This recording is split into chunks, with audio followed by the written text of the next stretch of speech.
Bună, dragilor! Sunt Andra Mihaela și vă invit la al treilea capitol din cartea Forțele tale și cum să le folosești, carte scrisă de Christian Larson, capitol intitulat Utilizarea minții în acțiune practică.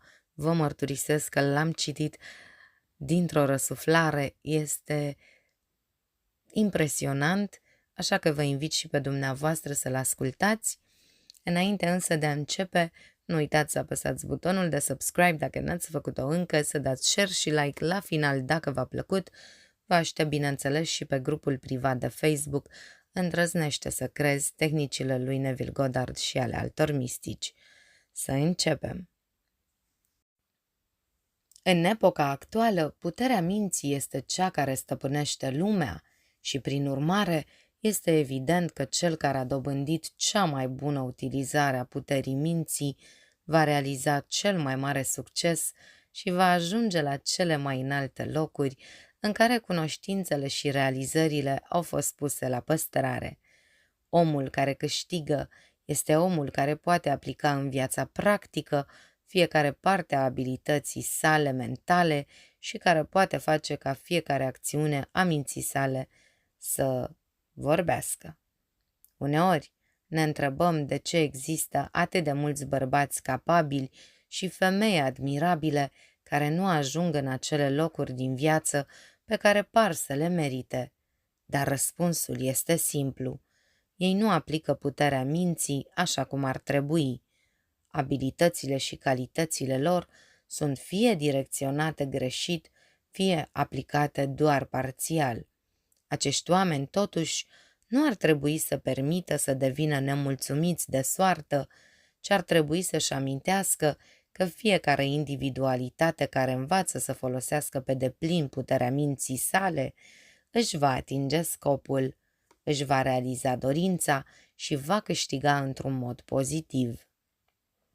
Există mai multe motive de ce, deși motivul principal se găsește în faptul că atunci când puterea minții este utilizată corect pentru a stabili ceea ce dorim să realizăm, celelalte forțe pe care le deținem sunt aplicate cu ușurință în același scop, iar acest fapt devine evident atunci când ne dăm seama că puterea minții nu este doar puterea conducătoare în lume, ci este și puterea conducătoare în omul însuși.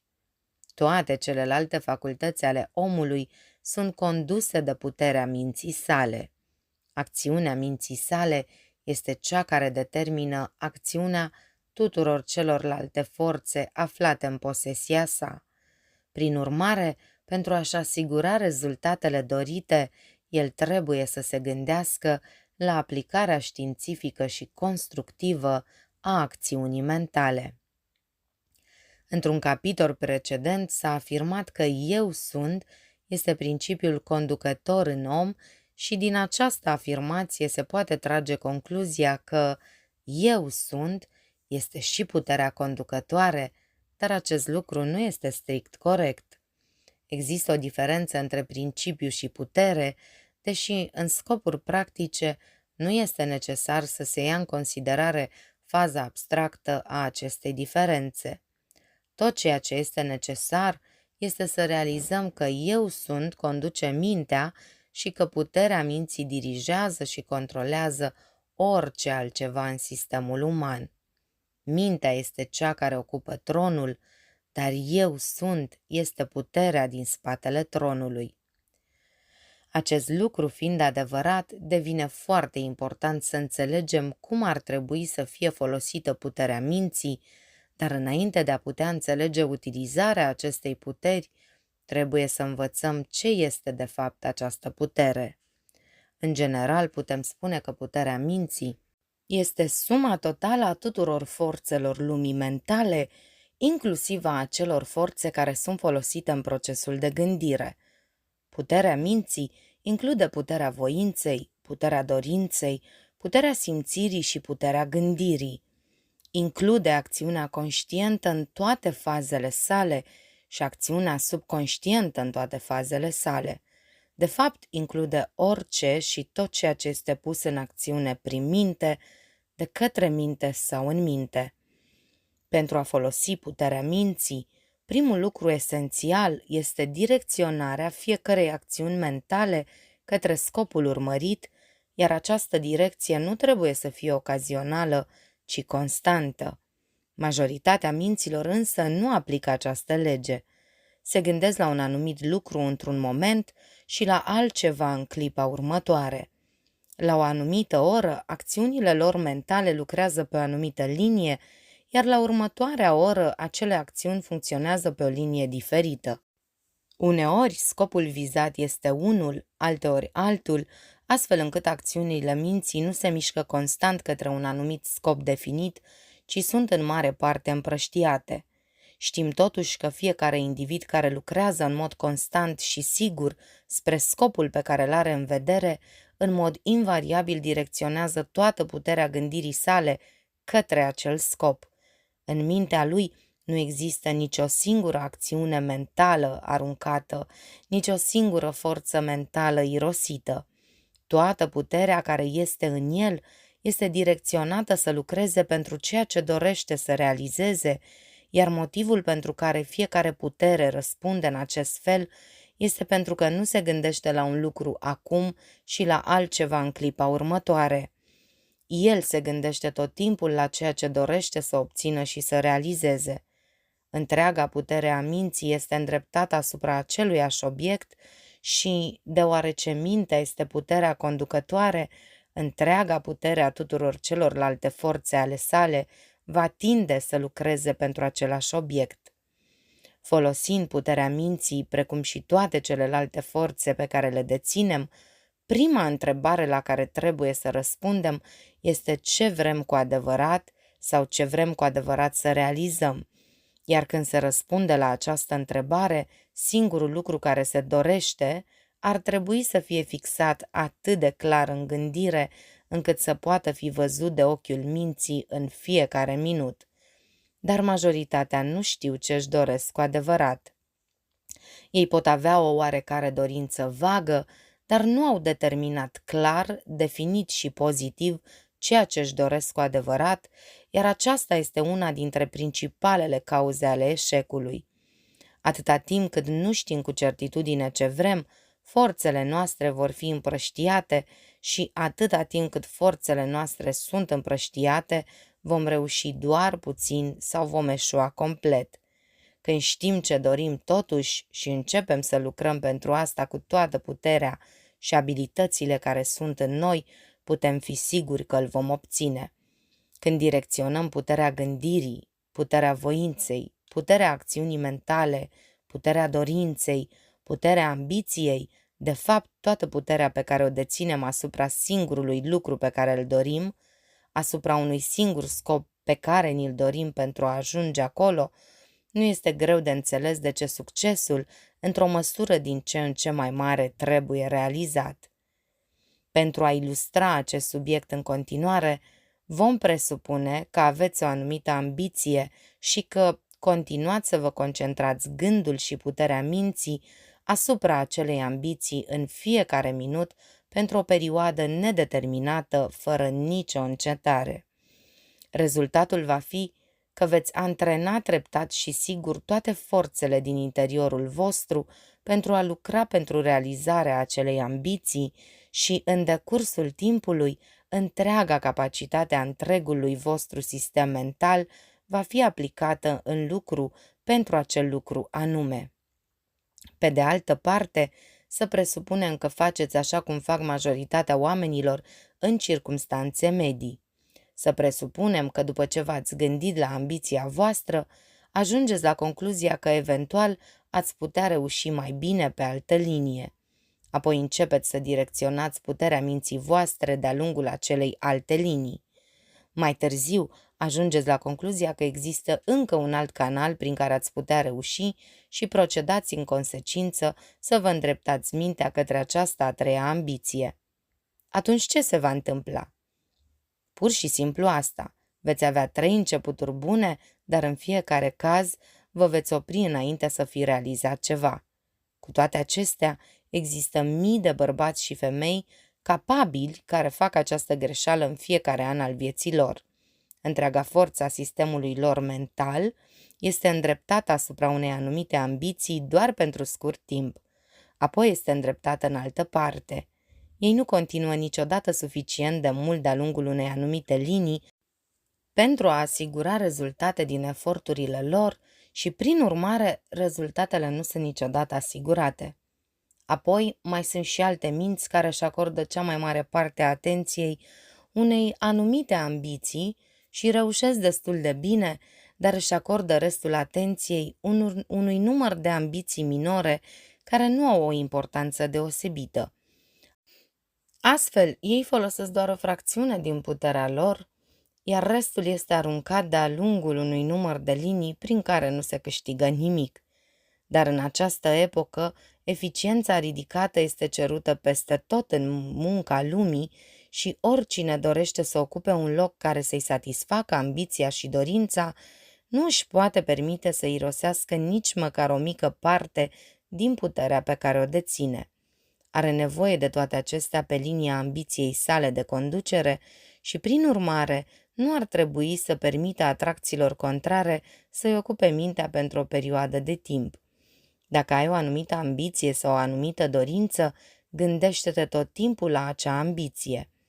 Păstrează acea ambiție în fața minții în mod constant și nu ezita să îți faci ambiția la fel de mare pe cât e posibil. Cu cât țintești mai sus, cu atât realizările tale vor fi mai mari, deși asta nu înseamnă neapărat că îți vei realiza obiectivele cele mai înalte, la fel de complet pe cât le-ai imaginat în mintea ta. Dar adevărul este că cei care au scopuri scăzute realizează de obicei ceea ce este chiar sub obiectivele lor, în timp ce cei care au obiective înalte realizează de obicei foarte aproape de ele, dacă nu pe deplin, ceea ce le cere ambiția lor inițială. Principiul este de a direcționa puterea minții spre cea mai înaltă, cea mai mare și cea mai importantă concepție mentală despre ceea ce intenționăm să realizăm. Prin urmare, primul lucru esențial este să direcționezi întreaga putere a minții și a gândirii asupra scopului vizat și să continui să direcționezi mintea în acest mod în fiecare minut, indiferent de circumstanțe sau condiții. Al doilea lucru esențial este de a face fiecare acțiune mentală să fie pozitivă. Când ne dorim anumite lucruri sau când ne gândim la anumite lucruri pe care dorim să le atingem sau să le realizăm, întrebarea ar trebui să fie dacă atitudinile noastre mentale la momentul respectiv sunt pozitive sau negative. Pentru a răspunde la aceasta, trebuie doar să ne amintim că fiecare acțiune pozitivă se îndreaptă întotdeauna spre ceea ce îi primește atenția, în timp ce o acțiune negativă se retrage întotdeauna. O acțiune pozitivă este o acțiune pe care o simți atunci când realizezi că fiecare forță din întregul tău sistem este împinsă înainte, ca să spunem așa, și că trece prin ceea ce se poate numi o stare de expansiune și extindere a sentimentului sau a conștiinței. Atitudinea pozitivă a minții este indicată și de sentimentul de plenitudine fermă, hotărâtă în întregul sistem nervos. Când fiecare nerv se simte plin, puternic și hotărât, ești într-o atitudine pozitivă și orice ai face în acel moment va produce rezultate pe linia dorinței sau ambiției tale. Când ești într-o stare de spirit pozitivă, nu ești niciodată nervos sau deranjat, nu ești niciodată agitat sau obositor. De fapt, cu cât ești mai pozitiv, cu atât ești mai profund, calm și cu atât controlezi mai bine întregul tău sistem. Omul pozitiv nu este unul care se grăbește pe aici și pe acolo, indiferent de judecată sau acțiune constructivă, ci unul care este absolut calm și controlat în orice împrejurare și totuși atât de plin de energie încât fiecare atom din ființa lui este gata sub orice împrejurare pentru a realiza ceea ce își dorește. Totuși, aceste energii nu îi se permite să acționeze până când nu sosește momentul potrivit. iar când acțiunea ei se duce direct la scopul urmărit. Mintea pozitivă este întotdeauna în armonie cu ea însăși, în timp ce mintea negativă este întotdeauna în armonie și prin urmare își pierde cea mai mare parte a puterii sale. Pozitivitatea înseamnă întotdeauna puterea stocată, puterea păstrată în sistem sub control perfect până la momentul acțiunii, iar în timpul acțiunii dirijate constructiv, sub același control perfect, în mintea pozitivă, toate acțiunile sistemului mental lucrează în armonie și sunt pe deplin direcționate către obiectul în vedere, în timp ce în mintea negativă aceleași acțiuni sunt împrăștiate, neliniștite, nervoase, deranjate, mișcându-se de aici de acolo, uneori sub conducere, dar de cele mai multe ori nu. Prin urmare, că unul ar trebui să reușească invariabil, este la fel de evident că și celălalt ar trebui să eșueze invariabil. Energia împrăștiată nu poate face altfel decât să eșueze, în timp ce energia direcționată pozitiv pur și simplu trebuie să reușească. O minte pozitivă este ca un curent puternic de apă care adună volum și forță de la sute de afluenți de-a lungul cursului său. Cu cât merge mai departe, cu atât puterea ei este mai mare, până când își atinge scopul, acea putere este pur și simplu imensă. O minte negativă însă ar fi ceva asemănător unui curent care cu cât merge mai departe, cu atât face mai multe diviziuni, până când își atinge scopul, în loc să fie un curent puternic, devine de 100 de ori mai mic, mai slab și mai superficial. Pentru a dezvolta pozitivitatea, este necesar să se cultive acele calități care constituie pozitivitatea. Constituie un punct din a acorda toată atenția la ceea ce doresc să realizezi și acordă acestei atenții fermitate, calm și determinare. Încearcă să dai profunzime oricărei dorințe până când simți că toate puterile sistemului tău ar acționa nu la suprafață, ci din lumea mai mare din interior. Pe măsură ce această atitudine este cultivată, pozitivitatea va deveni din ce în ce mai distinctă până când poți simți că câștigi putere și prestigiu. Iar efectul nu se va observa doar în propria ta capacitate de a-ți dirija și aplica mai bine talentele, dar și alții vor descoperi schimbarea. În consecință, cei care caută oameni cu putere, oameni care pot face lucruri, te vor considera cel care ocupă postul care trebuie ocupat. Prin urmare, pozitivitatea nu numai că îți oferă abilitatea de a folosi mult mai bine forțele pe care le deții, dar îți oferă și personalitate, acel ceva mult admirat care cu siguranță te va face să fii selectat acolo unde este nevoie de oameni cu putere. Lumii nu-i pasă de personalitățile negative. Astfel de personalități par slabe și goale și sunt de obicei ignorate, dar toată lumea este atrasă de o personalitate pozitivă. Și personalitatea pozitivă este întotdeauna preferată.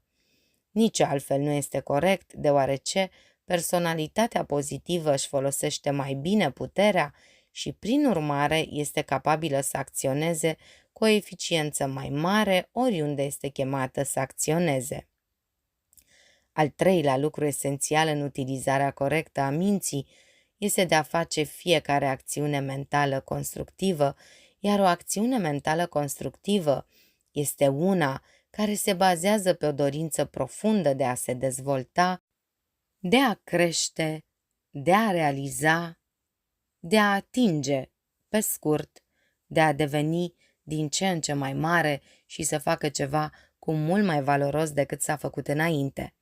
Dacă vei face ca fiecare acțiune mentală pe care o întreții să aibă acel sentiment, constructivitatea va deveni în curând o a doua natură a întregului tău sistem mental, adică toate forțele minții tale vor începe să devină forțe de construcție și vor continua să te construiască de-a lungul oricărei linii prin care ai putea dori să acționezi.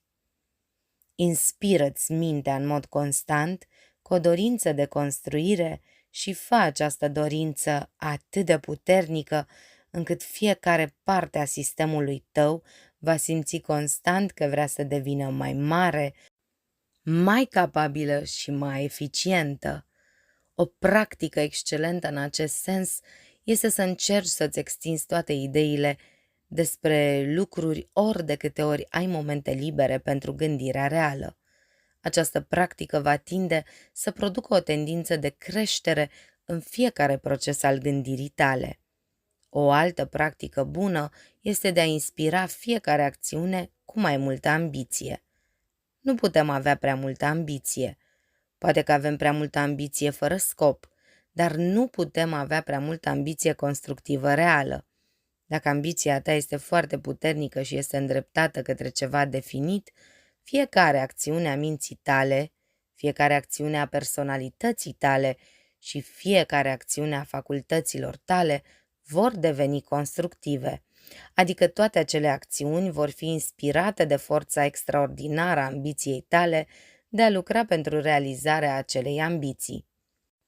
Nu permite niciodată ambiția neliniștită. Este bine ori de câte ori simți că forța ambiției îți îndreaptă mintea imediat, într-o manieră calmă și hotărâtă, spre ceea ce vrei cu adevărat să realizezi în viață. Fă din aceasta o practică zilnică și îți vei antrena în mod constant toate facultățile și puterile, nu numai pentru a lucra pentru realizarea acelei ambiții, ci și pentru a deveni din ce în ce mai eficient în această direcție. În curând, forțele și facultățile tale vor fi suficient de competente pentru a realiza ceea ce îți dorești.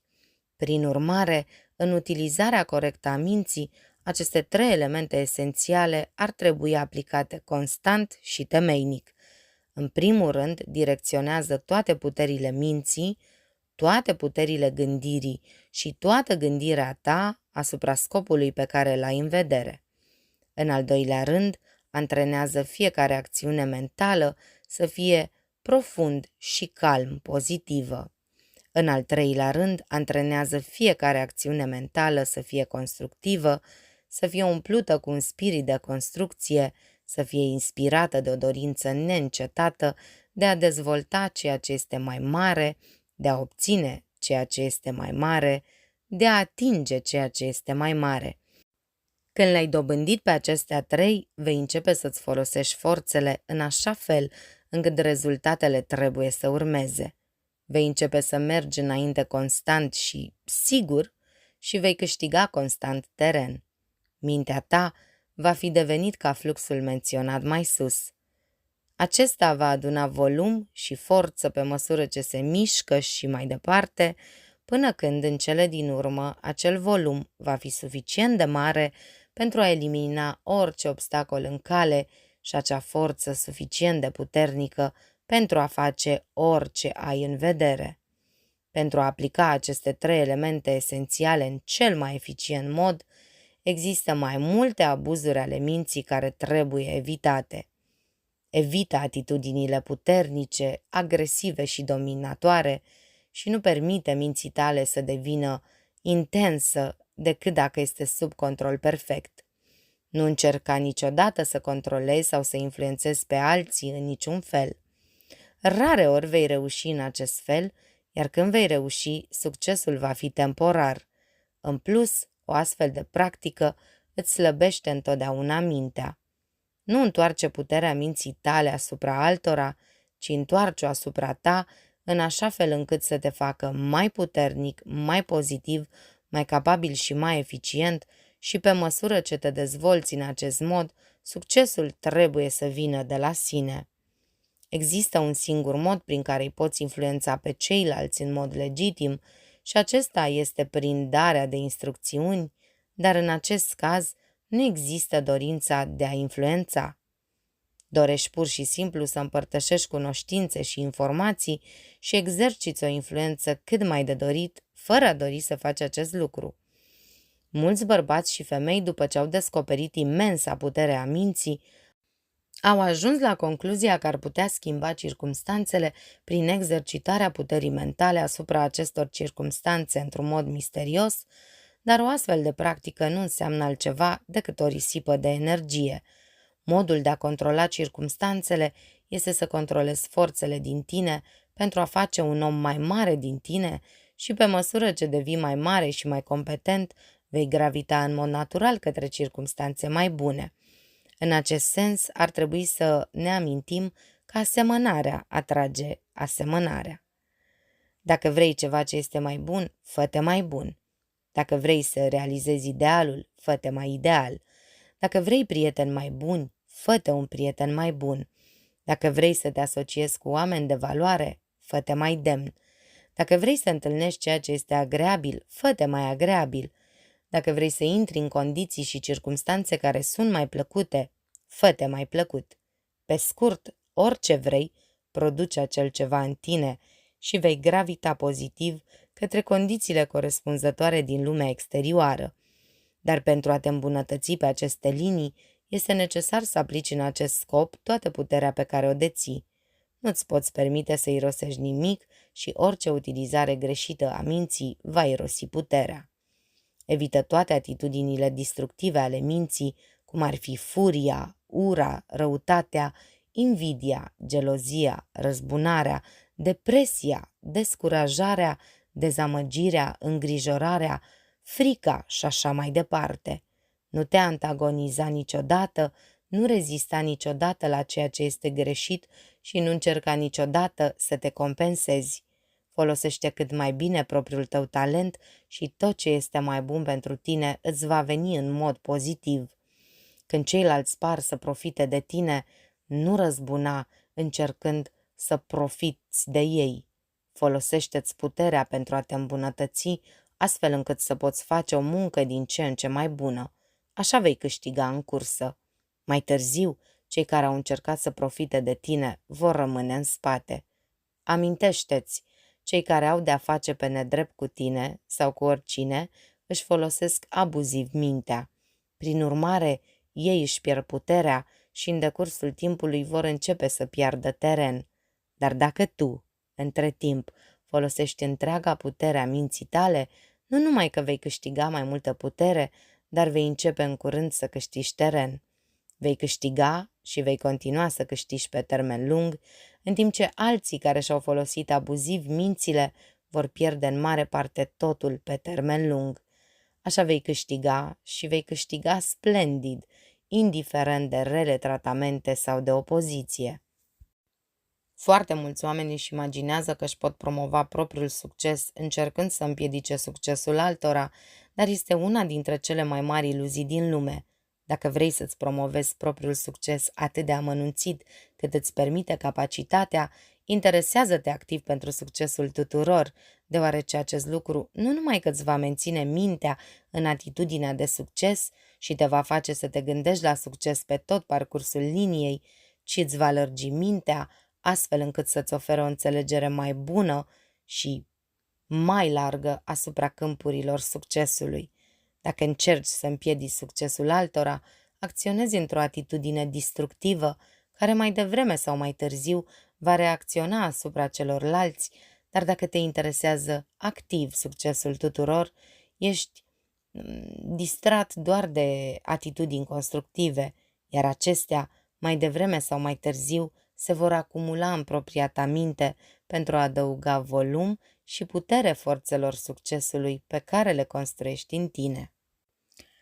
În această privință ne putem întreba de ce reușesc cei care reușesc, de ce atât de mulți reușesc doar parțial și de ce atât de mulți eșuează total. Acestea sunt întrebări care ocupă mintea majorității oamenilor și au fost date sute de răspunsuri, dar există un singur răspuns. Acei oameni care eșuează și care continuă să eșueze de-a lungul întregii linii, eșuează pentru că puterea minții lor este fie într-o stare negativă obișnuită, fie este întotdeauna direcționată greșit. Dacă puterea minții nu funcționează pozitiv și constructiv pentru un anumit scop, nu vei reuși. Dacă mintea ta nu este pozitivă, ci este negativă, mințile negative plutesc odată cu fluxul. Trebuie să ne amintim că ne aflăm în mijlocul a tot felul de împrejurări, dintre care unele sunt pentru noi, iar altele sunt împotriva noastră și va trebui fie să ne urcăm propriul drum, fie să mergem în derivă, iar dacă vom merge în derivă, mergem oriunde fluxul merge. Dar majoritatea fluxurilor vieții umane se află că plutesc în lumea obișnuită și a celor inferioare. Prin urmare, dacă vei merge în derivă cu cel interior, iar scopul tău va fi eșecul. Când analizăm mințile oamenilor care au eșuat, descoperim invariabil că sunt fie negativi, fie neconstructivi, fie fără scop. Forțele lor sunt împrăștiate, iar ceea ce este în ele este rareori aplicat constructiv.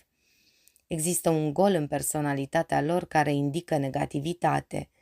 Există o incertitudine în expresia lor facială care indică absența unei ambiții clare. Nu se întâmplă nimic de natură pozitivă și determinată în lumea lor mentală. Ei nu au luat măsuri definitive în orice direcție. Ei depind de soartă și de circumstanțe. Ei sunt în derivă cu un anumit flux și ar trebui să realizeze puțin, dacă ceva este inevitabil. Aceasta nu înseamnă însă că lumea lor mentală este neapărat neproductivă. De fapt, acele minți sunt în multe cazuri extrem de bogate în posibilități. Problema este că acele posibilități continuă să fie latente, iar ceea ce este în ele nu este adus la iveală și antrenat pentru acțiuni precise sau rezultate reale. Ceea ce ar trebui să facă acești oameni este să treacă imediat la respectarea celor 3 lucruri esențiale menționate mai sus și înainte de a trece câteva luni vor vedea o schimbare majoră. Ei vor înceta în curând să plutească și apoi vor începe să-și facă propria viață, propriile circumstanțe și propriul viitor. În acest sens, este bine să ne amintim că oamenii negativi și mințile neconstructive nu atrag niciodată ceea ce este de ajutor în circumstanțele lor. Cu cât devii mai mult, cu atât întâlnești mai mulți oameni care, de asemenea, merg în derivă, în timp ce, pe de altă parte, când începi să-ți faci propria viață și să devii pozitiv, începi să cunoști mai mulți oameni pozitivi și circumstanțe mai constructive. Aceasta explică de ce Dumnezeu îi ajută pe cei care se ajută singuri. Când începi să te ajuți pe tine însuți, ceea ce înseamnă să profiți la maximum de ceea ce este în tine, începi să atragi la tine din ce în ce mai multe dintre acele lucruri utile care pot exista în jurul tău. Cu alte cuvinte, forțele constructive atrag forțe constructive, forțele pozitive atrag forțele pozitive. O minte în creștere atrage elemente și forțe care ajută la promovarea creșterii, iar oamenii care sunt hotărâți să facă din ce în ce mai mult din ei înșiși sunt atrași din ce în ce mai mult în circumstanțe prin care vor găsi oportunitatea de a face mai mult din ei înșiși. Și această lege funcționează nu numai în legătură cu lumea exterioară, ci și cu lumea interioară. Când începi să folosești cu hotărâre pozitivă acele puteri din tine care sunt deja în acțiune pozitivă, atragi în acțiune puteri în tine care au fost latente și pe măsură ce acest proces continuă, vei descoperi că vei acumula volum, capacitate și putere în lumea ta mentală până când vei deveni în sfârșit un gigant mental. Pe măsură ce începi să crești și să devii mai capabil, vei descoperi că vei întâlni oportunități din ce în ce mai bune, nu doar oportunități de promovare a succesului extern, ci și oportunități de a te construi în continuare pe liniile abilităților, capacității și talentului. Tu astfel demonstrezi legea că nimic nu reușește ca succesul și celui ce are îi se va da. Și aici este bine să ne amintim că nu este necesar să posezi lucruri exterioare la început pentru a fi numărat printre cel care are. Este necesar la început doar să posezi bogățiile interioare. adică să preiei controlul asupra a ceea ce este în tine și să procedezi să-l folosești pozitiv cu un scop definit. Cel care deține controlul asupra propriei minți are deja mari bogății. El are suficientă bogăție pentru a fi plasat printre cei care au. Are deja succes, iar dacă va continua așa cum a început, succesul său va apărea în curând în lumea exterioară. Astfel, bogăția care a existat la început numai în interior se va contura și se va forma în exterior. Aceasta este o lege care este fără greșeală și nu există bărbat sau femeie pe fața pământului care să nu poată aplica cu cele mai satisfăcătoare rezultate. Motivul pentru care atât de mulți eșuează se găsește astfel în faptul că nu aplică pe deplin și constructiv forțele și puterile pe care le posedă, iar motivul pentru care atât de mulți reușesc doar într-o mică măsură se găsește în faptul că doar o mică parte din puterea lor este aplicată corespunzător. Dar oricine poate învăța utilizarea deplină și corectă a tot ceea ce este în el, aplicând cu fidelitate cele 3 elemente esențiale menționate mai sus. Motivul pentru care cei care reușesc se găsește în faptul că o mare parte a forțelor și puterilor lor este aplicată în conformitate cu aceste 3 elemente esențiale și, întrucât aceste elemente esențiale pot fi aplicate de oricine, chiar și în cel mai perfect grad, nu există niciun motiv pentru care toți nu ar trebui să reușească. Uneori întâlnim oameni care au doar abilități obișnuite, dar care au mare succes. Apoi întâlnim alții care au abilități mari, dar care nu au succes sau care reușesc doar într-o mică măsură. La început nu găsim nicio explicație, dar când înțelegem cauza succesului, precum și cauza eșecului, explicația dorită este ușor de găsit. Omul, cu abilități obișnuite, dacă respectă cele 3 elemente esențiale necesare folosirii corecte a minții, va reuși în mod natural, deși dacă ar avea o abilitate mai mare, succesul lui ar deveni, desigur, mai mare proporțional. Dar omul care are o mare capacitate, dar nu aplică cele 3 elemente esențiale necesare folosirii corecte a minții, nu poate reuși.